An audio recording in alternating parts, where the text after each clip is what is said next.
Hello guys, this is Jonathan Munoz, and today I want to share with you something that I didn't think will be very important, but it may take you by surprise that this is something that could happen to you during the interview season. And it is that if there is something concerning in your personal statement or in your CV, that may be the only thing that your interview will be focusing on. So, for example, I had this student that we have been practicing interviewing, and she has four interviews so far. Her scores are pretty decent, and the interview that she had, the first one that she had, was focused on an important part of her PS, which was her family dynamics. And then she will ask me, why do you think such thing happen? Why would they focus only on the on this part of my life? And the reason is, if you're one of those that on the personal statement mention something about living with an ill relative, taking care of someone with um, uh, a disability, or taking care of your parents, or being the person in charge of a whole family, and dealing this on your own, or being divorced, and you may get a lot of attention on those. Why? Because we need to see if we can hire you. We need to see if um, we're going to be able to rely on you. And we may not rely on you if you have many other responsibilities that we cannot tell you not to take care of, like an ill family member, like a person dying in your family, like a sudden emergency that you are the only person that can manage in your country.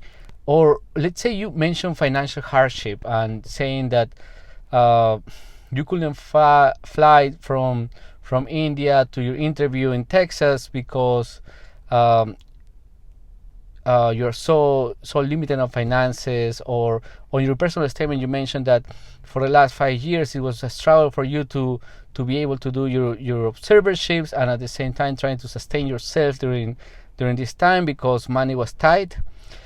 Think about it twice and prepare an answer for this, an answer that also brings up the idea that this aspect, this negative part of your experience, your journey, is covered now. For example, if you have financial hardships, then within the answers for, if you're asked about this part that you mentioned on your PS, you should bring up that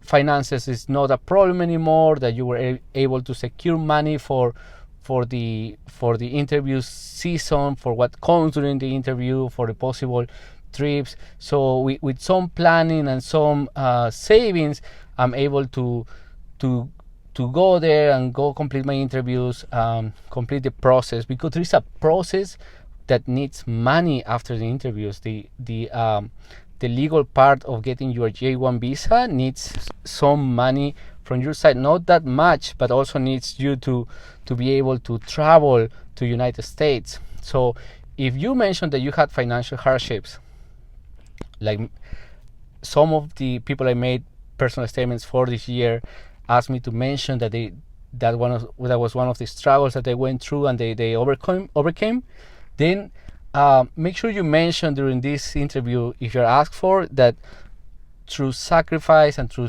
savings and cooperation from your family members, you were able to secure enough amount of money that will help you through the season, and your traveling expenses, coming to United States, securing an apartment, securing a car, because that's something that you will need. You will need an apartment here, you will need a car, you will need food for the first month until your first paycheck comes. So see, if you mention financial hardship, mention that.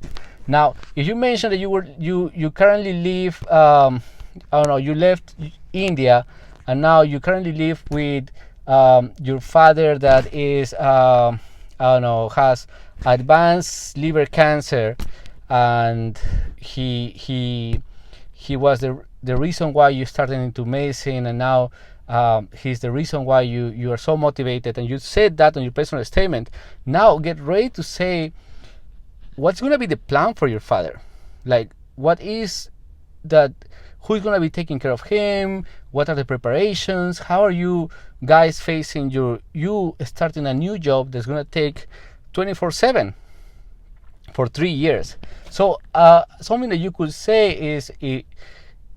is that you have extensive family that has offered to be to help you to take care of your father, your son, your daughter, anyone that you mentioned that has a disability or has the need for extensive medical care.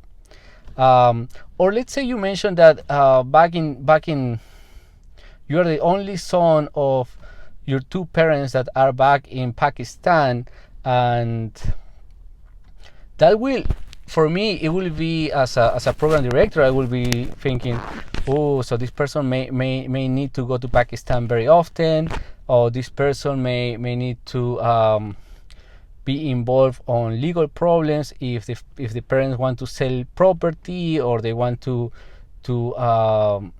buy new stuff.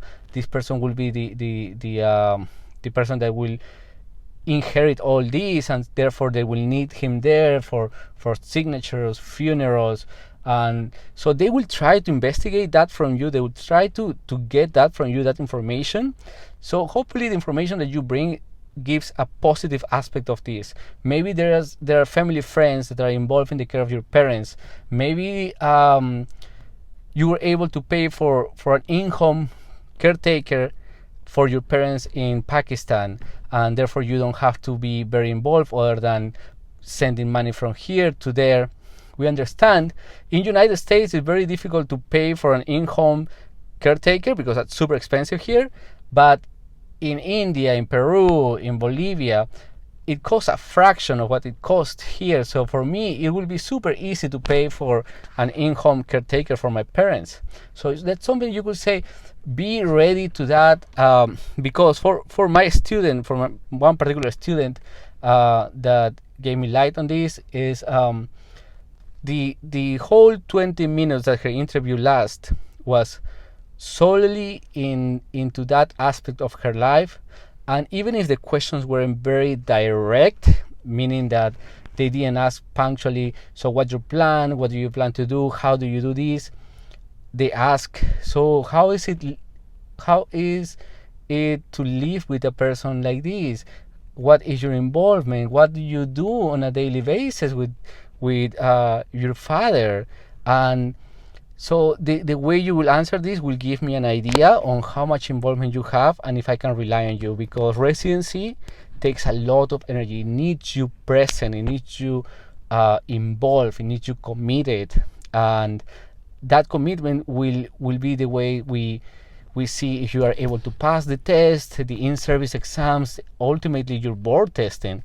And we don't want to fail. We don't want to have to put you in probation and then termination and then say bye-bye, because we're losing a person, we're losing funding.